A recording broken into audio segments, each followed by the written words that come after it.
Bonjour à tous, ici le Sériephile. Pour ma première vidéo, on va décortiquer une série qui a fait beaucoup parler d'elle, Mindhunter. Mindhunter, pour celui qui n'en a jamais entendu parler, est une série créée par Joe Penhall et produite entre autres par David Fincher. David Fincher que nous connaissons tous pour avoir réalisé Fight Club, Seven, Zodiac ou encore L'étrange histoire de Benjamin Button. Enfin bref, cela annonce déjà la couleur. Pour vous résumer très rapidement, Holden Ford et Bill Tench sont deux agents du FBI travaillant dans le domaine des sciences comportementales. Leur mission tout au long de la série serait d'avoir des entretiens privés avec les plus dangereux tueurs en série américains afin de connaître chaque trait d'un psychopathe tueur.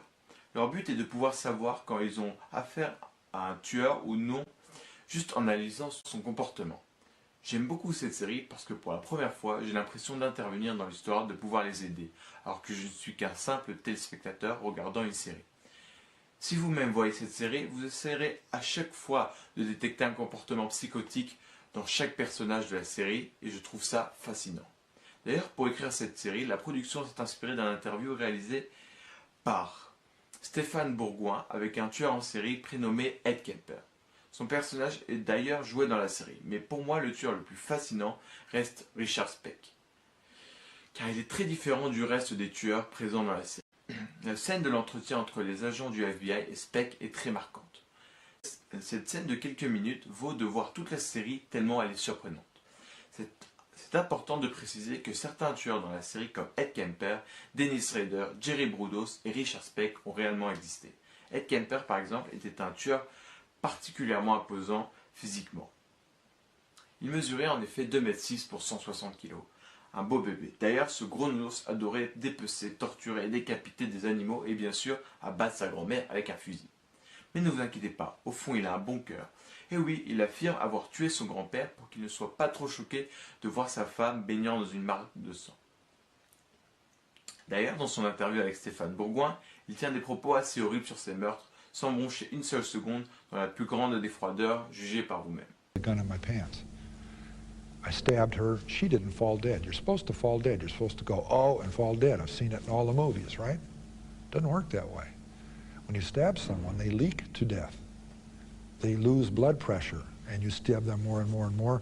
You complicate it many times by where you're hitting, the pain you're causing, and the aggravation of the person involved, plus whether or not they leak a little faster.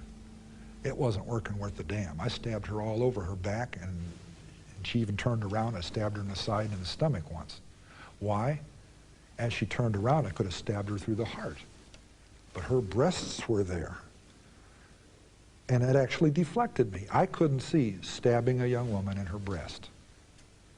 That's embarrassing. I didn't say that to them back then, I don't think. I may have. But that's humiliating to admit that I was that affected by her presence. I stabbed her in the belly. That had to hurt worse. I didn't do it to make it hurt. I was trying to shut her up. And she ended up getting her throat cut. And I learned the term ear to ear, what that meant, because that's the way it went. Back in my room, and I laid down. I did not go to sleep. I laid there for 3 hours, 4 hours, till 4, 5 in the morning. A little after 5 in the morning, and walked in there with a hammer. And caved in the side of her head. C'est pour ça aussi que je trouve que l'acteur jouant Ed Kemper dans la série est très réussi et très ressemblant à l'original. Je trouve ça plutôt pas mal. Ed Kemper affirme qu'il a tué sa mère parce qu'elle le maltraite, le frappe et l'humilie. Ce qui est très troublant aussi, c'est de voir qu'il a l'air plutôt normal quand le sujet est autre que ses crimes. Il est même très poli avec l'homme qu'il interviewe et n'hésite pas à faire un peu d'humour. I'm Stéphane Bourgoin.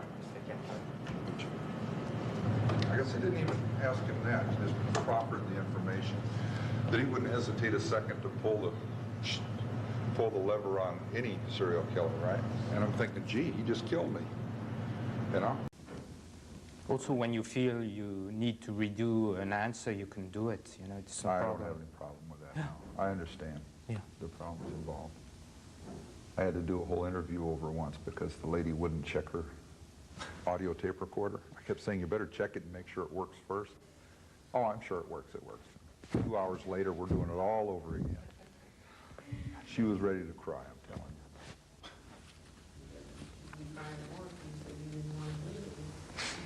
I guess I could have, but